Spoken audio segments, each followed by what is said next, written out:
नमस्कार, आप देख रहे हैं अब तक बिहार। मैं विमलेंदु चैतन्य। हम मौजूद हैं बिहार के गया में और गया का एक गांव है धनसीर। धनसीर गांव पांडे परसावा का एक हिस्सा है और पास में ही मगध मेडिकल कॉलेज अस्पताल है। यहाँ पे करीब 1.5 बीघे के जमीन पर सुबोध कुमार सिन्हा देशी गौ माता नस्ल सुधार अभियान चला रहे हैं। इस अभियान को परवान देने के लिए निरंतर लगभग 25 वर्षों से ये कार्य कर रहे हैं। आपको बता दें कि देश समृद्ध अगर है तो वो है गौ और गायों से। वैसे भी भारत कृषि प्रधान देश कहा जाता है और कृषि का कार्य पूरी तरह अगर निर्भर होता है तो इंसान और गाय पे।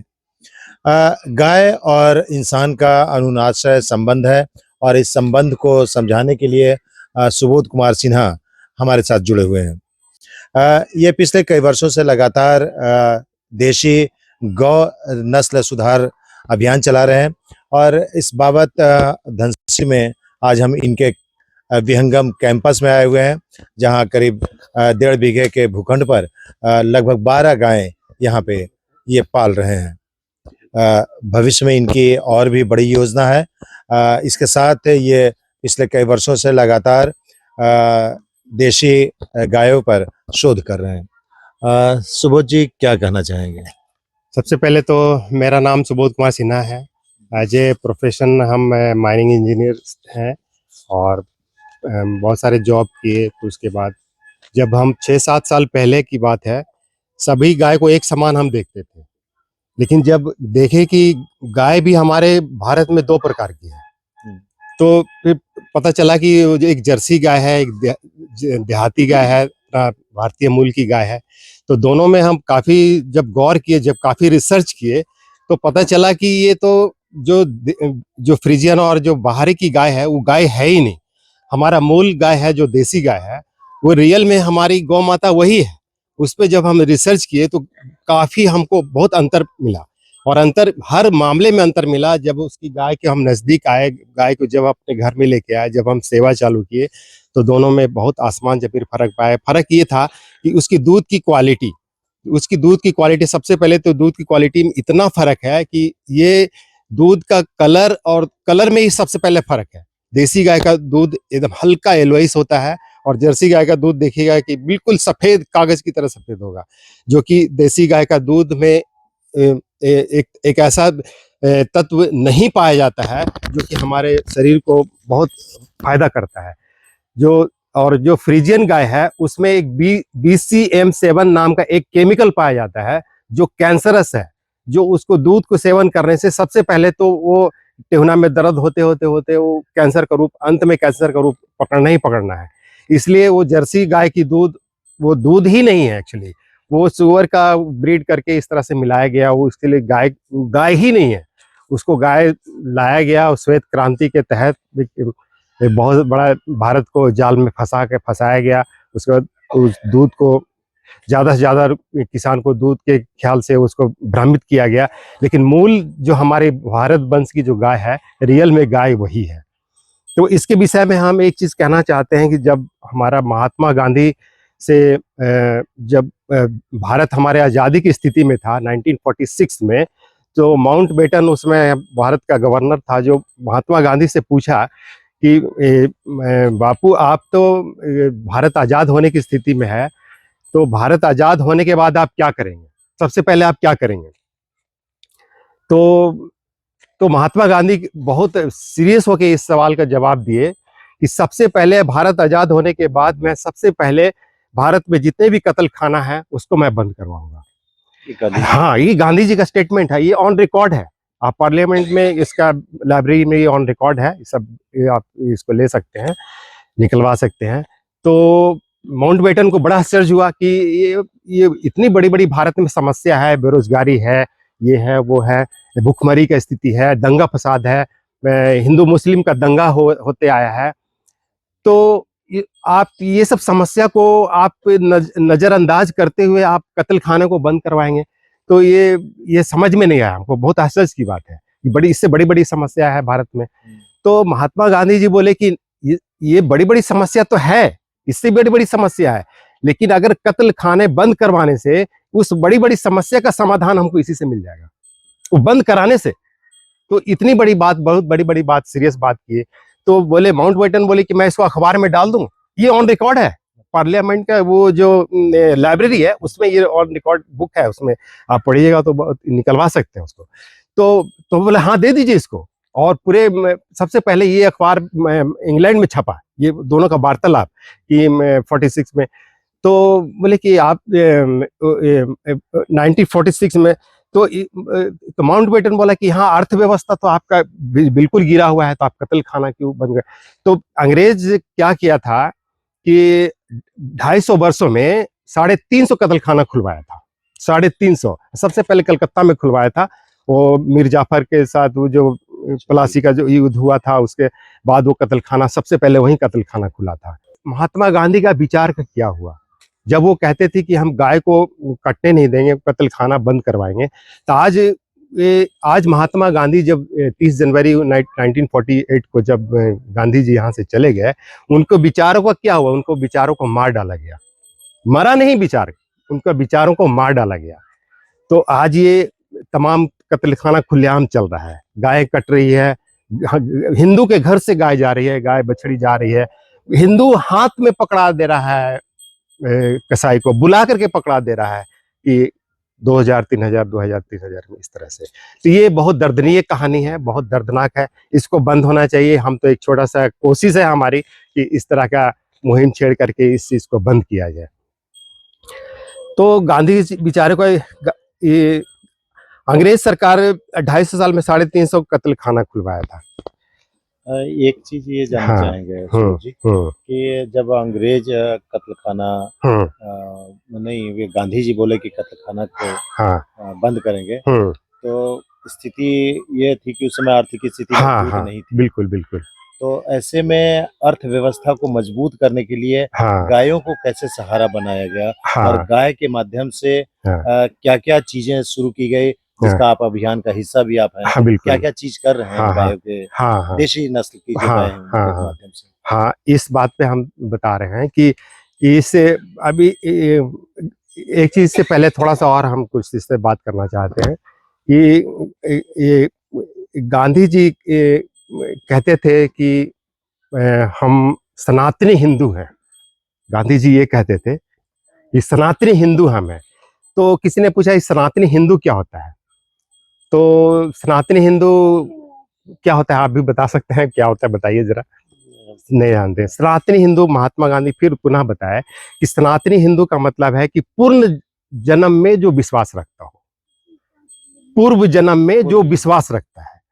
तो पूरे विश्व 2 भागों में बटा हुआ है। इसको बड़ी गंभीर रूप से इस बात को सुना जाए कि पूरे विश्व का लोग, पूरे यूनिवर्स में जितने भी लोग हैं 2 कैटेगरी में बांटा गया है। जो पूर्व जन्म में विश्वास रखते हैं और जो पूर्व जन्म में विश्वास नहीं रखते हैं। बस 2 ही आधार है, 2 ही में बांटा गया है, तीसरा कुछ भी नहीं है। तो जो पूर्व जन्म में जो विश्वास रखते हैं वो मूलतः भारत के लोग हैं, और जो यूरोपियन जो बाकी जो है वो पूर्व जन्म में विश्वास नहीं रखते हैं। और इसलिए हम लोग ने देखे कि हम लोग सबसे पहले बैलगाड़ी का पहिया बनाया। बैलगाड़ी का पहिया बनाने से वो धीरे धीरे चलता है, उससे जीव का बचत होता है, मतलब किसी का हत्या ना हो। जैसे झाड़ू बनाया हम लोग, झाड़ू का देखिए मुंह खुला हुआ रहता है, उससे चींटी ना मर जाए, इसलिए हम लोग आगे का मुंह खुला रखे। तो इस तरह से सभ्यता के अनुसार भारत की उत्पत्ति जो टेक्नोलॉजी है, वो टेक्नोलॉजी भारत की सभ्यता से ही टेक्नोलॉजी का विकास हुआ। अब जो यूरोपियन कंट्री है उसकी सभ्यता क्या है, जल्दी करो, फास्ट करो, जितना फास्ट कर सकते हो, क्योंकि जीवन एक ही बार है, अगला जन्म हमको मिलेगा नहीं, इसी जन्म में जो करना है। इसलिए वो लोग 2 शादी 4 शादी 10 शादी जितना भी है वो सब फास्ट भाग रहा है। हम लोग को वैसा नहीं है। हम लोग जैसे आज किसी को हम सताएंगे तो हमारे भाव ये है कि कल हमको भी कोई सताने वाला मिल जाएगा। तो इसी को कहते हैं पुनर्जन्म। पुनर्जन्म में विश्वास रखना। तो विश्व में यही 2 कैटेगरी में बांटा गया है, एक पुनर्जन्म में विश्वास नहीं रखने वाला, और इसमें जो पुनर्जन्म में विश्वास रखने वाला जो भारतीय मूल के है। ईसाई से पूछा गया कि तुम पुनर्जन्म में विश्वास रखते हो, तो बोलता है कि रखता तो हूँ यार, लेकिन हमारा बाइबल नहीं बोलता। एक मुस्लिम भाई से पूछा गया कि तुम पुनर्जन्म में विश्वास रखते हो? तो बोलते हम रखते तो हैं, लेकिन हमारा कुरान नहीं बोलता। लेकिन यार तुम्हारा कुरान नहीं बोलता, तुम रखते भी ही कैसे? फिर बोलता है कि हम एक विशेष परिस्थिति में मुसलमान बन गए, ईसाई बन गए, लेकिन हूं तो मैं भारतीय ही। तो कहीं ना कहीं कसक है जो एक्चुअली मुसलमान भी हिंदू गाय को काटना नहीं चाहता, उसका भी आत्मा नहीं करता। ये अंग्रेज का चाल था। जब 1940 अंठान बता रहे हैं, डेट बता रहे हैं,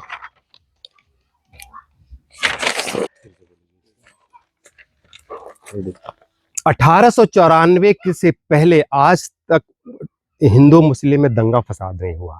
ये बहुत गंभीर बात है। 1894 से पहले हिंदू मुस्लिम में कभी, ईसाई में कभी दंगा फसाद नहीं हुआ। जब आपस में मिलजुल के लोग रहते थे तो अंग्रेज सरकार को बड़ी चिंता हुआ कि हमारी सरकार ज़्यादा चलेगा नहीं, क्योंकि ये लोग बहुत मिलजुल के रहता है। तो ब्रिटिश पार्लियामेंट में इस बहस चला कि इसको कैसे फोड़ा जाए। तो उसने क्या किया कि कत्ल खानों में मुसलमान को भर्ती के लिए आदेश आया। यहाँ एक गवर्नर था, क्या तो नाम है उसका गवर्नर का, उस गवर्नर को आदेश आया कि तुम कत्ल खानों में सारे मुस्लिम को भर्ती कर दो। गाय काटेगा वो, कट रही है हमारे लिए, और हिंदू को बताएंगे कि मुसलमान गाय काट रही है। मूलतः उस समय मुसलमान भी गाय काटना नहीं चाहता था, लेकिन उसको भर्ती कराया, गाय कटवाया उसी से। हिंदू को बताया कि देखो मुसलमान काट रहा है गाय, कट तो रही है हमारे, अंग्रेज के लिए कट रहा है। तो और उसी समय उसके बाद दंगा फसाद हिंदू मुस्लिम में पूरा दंगा फसाद हुआ, और उसके चलते अंग्रेज 70 साल जितना भी राज किया वो दंगा फसाद फोड़ करके राज करते रहा। फोड़ डालो राज करो, इस तरह से कूटनीति, वो कूटनीति के तहत खूब राज किया, लड़वा के। तो ये सब सारी चीज थे। तो उसके बाद हम जब देखे कि गाय हमारी मूलतः भारतीय, इसको वंश को बचाने के लिए 6 से 7 साल पहले हम इसमें एक में दिमाग में आया कि इसको कैसे बचाया जाए, ये तो हमारी धरोहर खत्म होती चली जा रही है।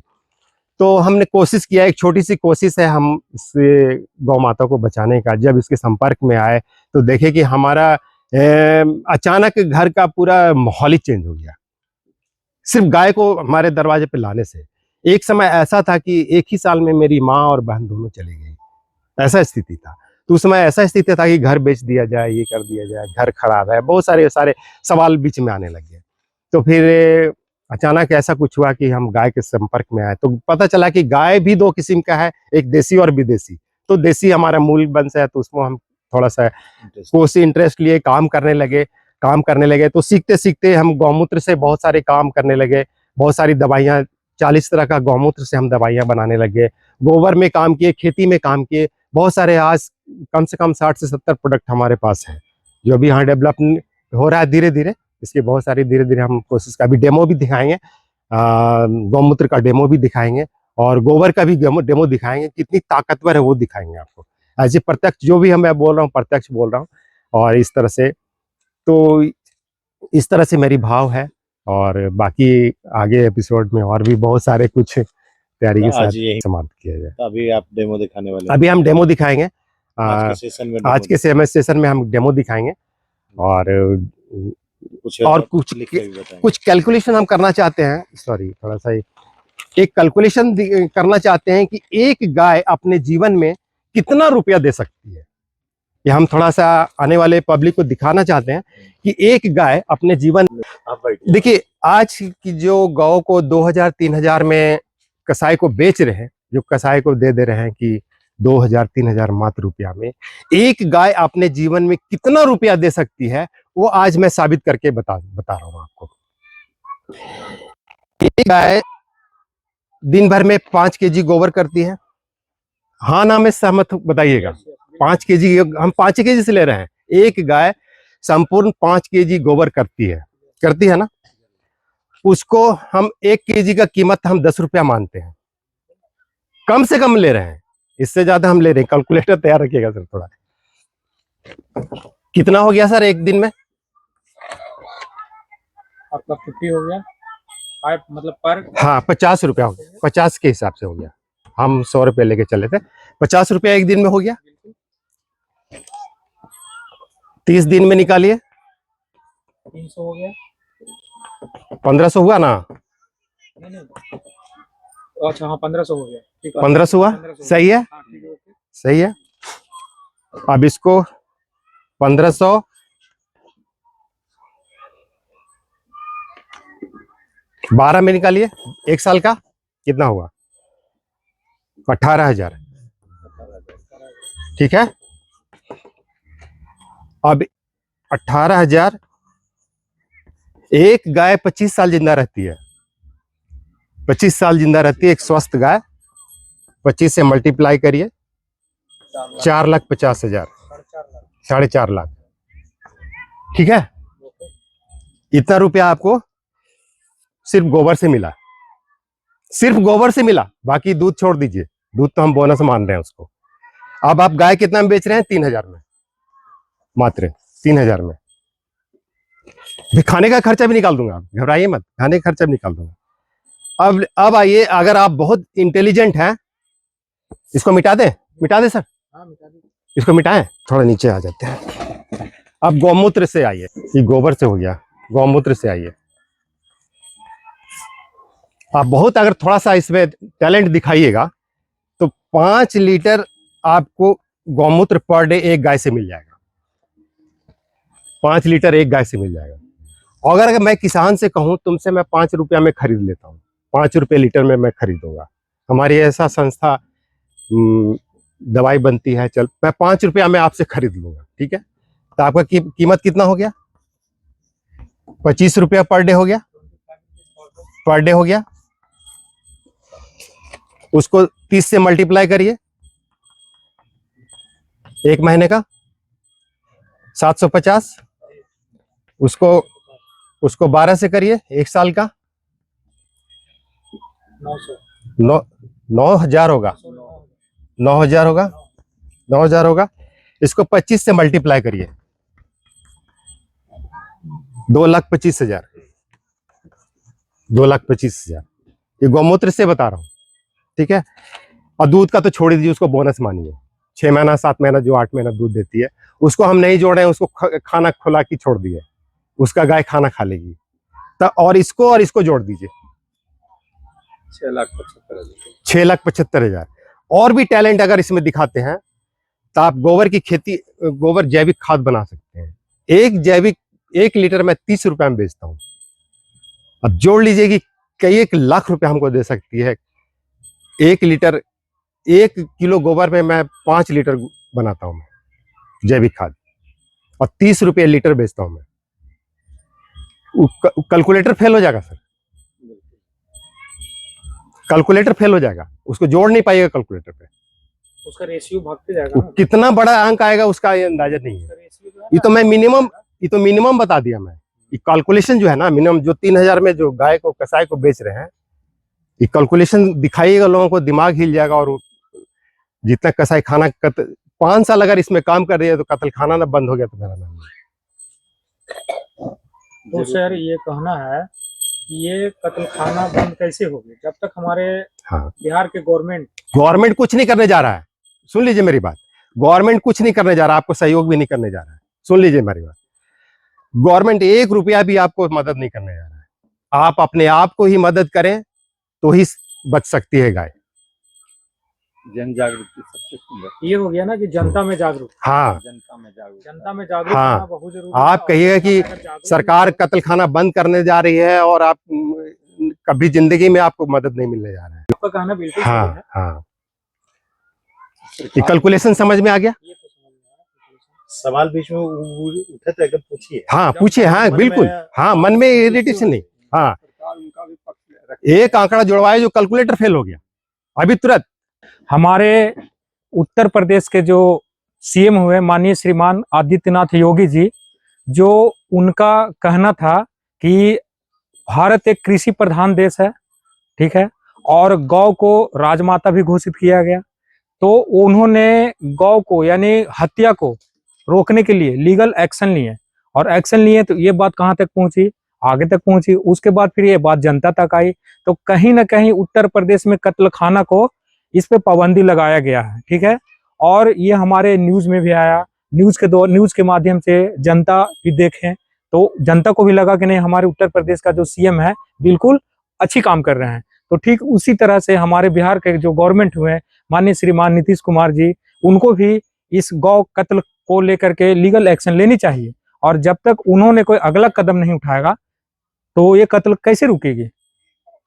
कड़ाई से पालन, डिसिप्लिन, जो अनुशासन ही देश को महान बनाता है। तो ये डिसिप्लिन हमारे जो माननीय श्री मान नीतीश कुमार जी हुए, उनको तो लीगल एक्शन लेना पड़ेगा ना, तभी तो जनता में जागरूक आएगा। हम मौजूद हैं धनसीर गांव में, और गांव में सुबोध कुमार सिन्हा अभियान चला रहे हैं गौवंश की रक्षा के लिए, विशेषकर वो गौवंश जो देशी नस्ल के होते हैं। इस दरमियान यहाँ पे मौजूद हैं श्री सुबंश कुमार जी, और ये बताएंगे कि कैसे गौ रक्षा के लिए, गौवंश की रक्षा के लिए क्या क्या करने चाहिए, और सुबोध जी जो कार्य कर रहे हैं उसके लिए क्या कुछ कहना चाहेंगे सर आप। देखें, भारत एक कृषि प्रधान देश है। सभी ऋषि मनीषियों ने चिरकाल से यह अनुसंधान कर कर हमें बतलाया, हमें उस मार्ग पर ले चले जहाँ से कृषि के साथ में गौ पालन हर व्यक्ति को धर्म बताया गया। जब कृषक तभी उन्नत हो पाता है जब वह गाय की सेवा करता है।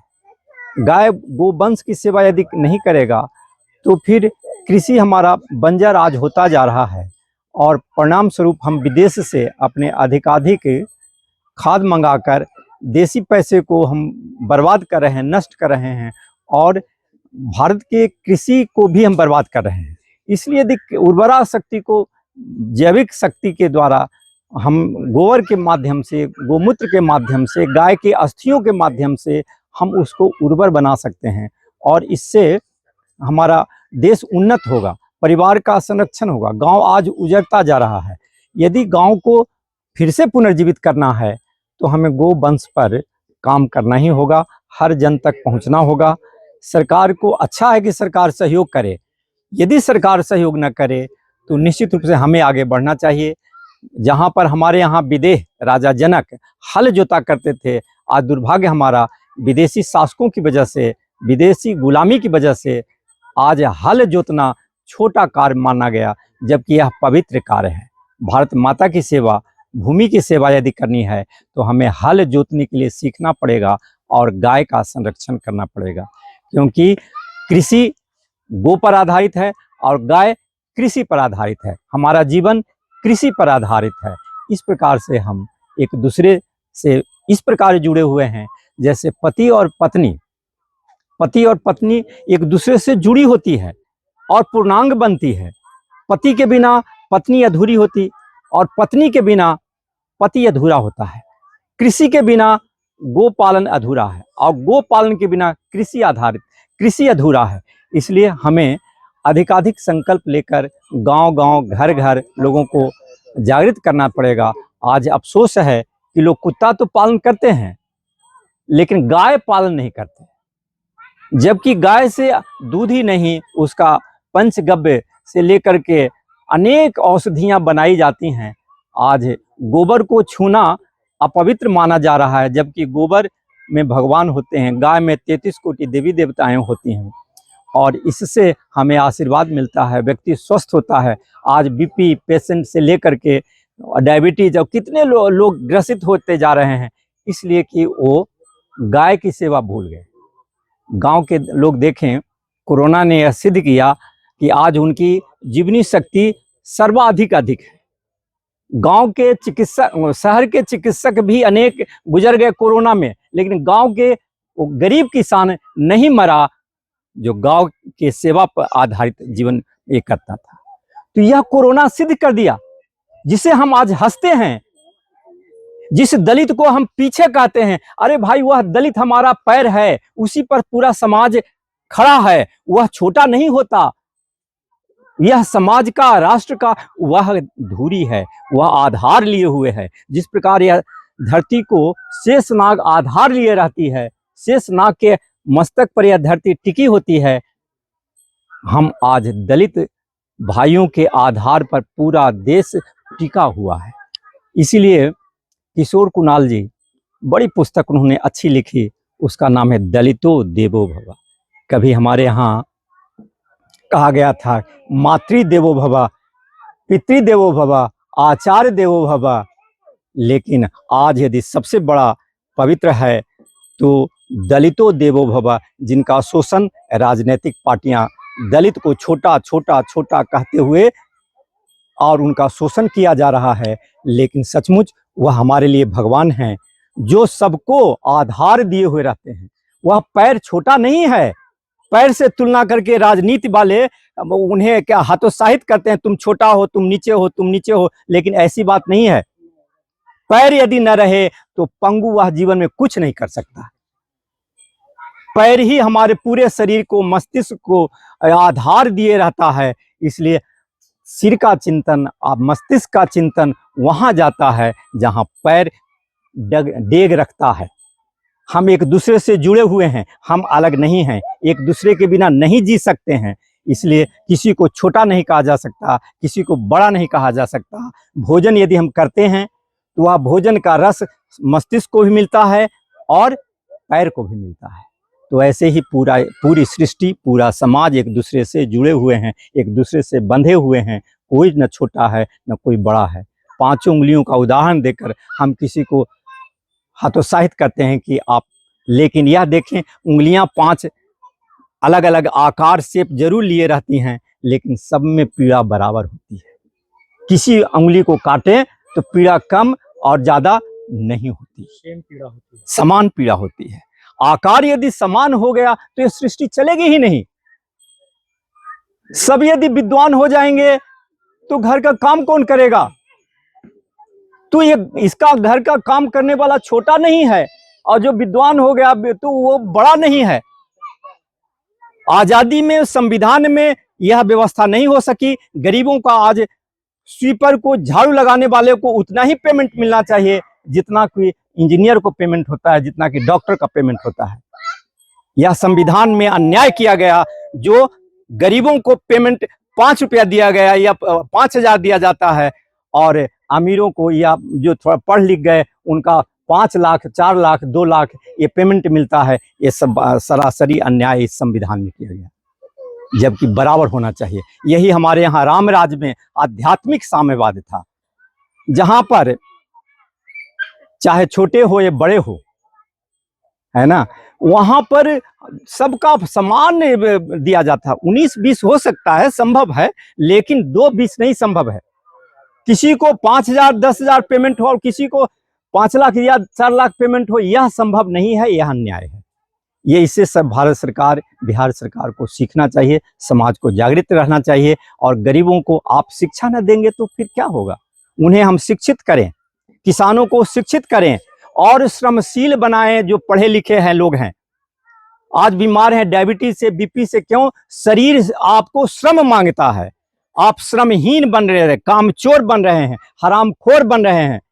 तो रोगी न होइएगा तो क्या होइएगा? गाय की सेवा कीजिए, स्वस्थ रहिएगा। किसान इसलिए स्वस्थ रहता है, लेकिन किसानों को शिक्षित न करने की वजह से वह अपना अधिकार नहीं जानता, अपना कर्तव्य नहीं समझता, वह अपने को छोटा मानता है, अपने स्वाभिमान से नहीं जी पाता है। इसलिए काश हमें यह घर घर जा करके यह भाव, यह विचार सब तक पहुंचाना ही पड़ेगा। इन्हीं बातों के साथ अपनी बात समाप्त करते हैं। तो सब लोग देख लीजिए, पानी है ना? पानी ऐसा ना समझिए कुछ और है। ये पानी हम बोतल में डाल रहे हैं, देखिए as a glass. Plain water है, ये प्लेन पानी है, सादा पानी। इसमें एक बीटाडीन डाल रहे हैं। ये बीटाडीन देख लीजिए,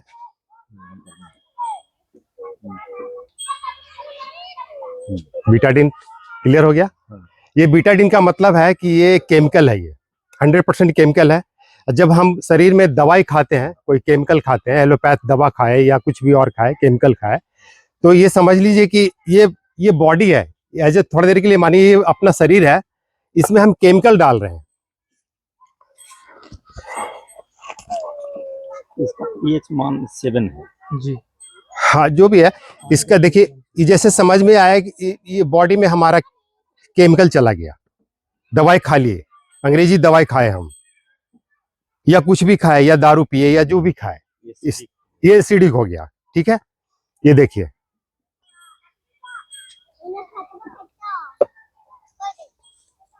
थोड़ा सा और केमिकल डाल देते हैं। ठीक है, अब देखिए शरीर में हमारा इस तरह का जब केमिकल जाता है तो हमारे शरीर में रिएक्शन इस तरह का होता है। अब ये पीएच इसका खराब हो गया, अनबैलेंस हो गया। अब इसको हमको ठीक करना है, तो ये ठीक कैसे होगा? देखिए शरीर में हमारे इस तरह, जैसे कोई दारू पिए, गांजा खाए या कुछ भी खाए तो हमारा कलेजा समझिए इस तरह का हो गया। अभी केमिकल युक्त होगा, हमारा शरीर इस तरह का हो गया। Coca Cola Pepsi. हाँ, इस तरह का कलर ये आ गया। अब इसको हमको ठीक करना है, तो ये देसी गाय का गौमूत्र है, ये देख लीजिए अर्क बनाया हुआ है ना। अब इसको हम, ये अर्क हम अपने शरीर में लेंगे, अपने पिएंगे इसको। अब देखिए क्या रिएक्शन होता है।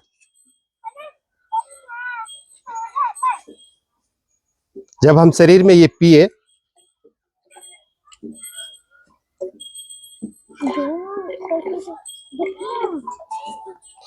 ये हमारा शरीर चंगा एकदम कंचा हो गया, शुद्ध हो गया एकदम पहले की जैसा।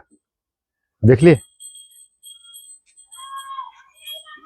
ये है गौमूत्र का प्रभाव। अभी जो डेली 1 कप पिएंगे, माने पानी मिला के आधा कप में आधे पानी मिला के, दवाइयों का सारे दवाइयों का सारे जहर शरीर में टॉक्सिन वो निकल देगा।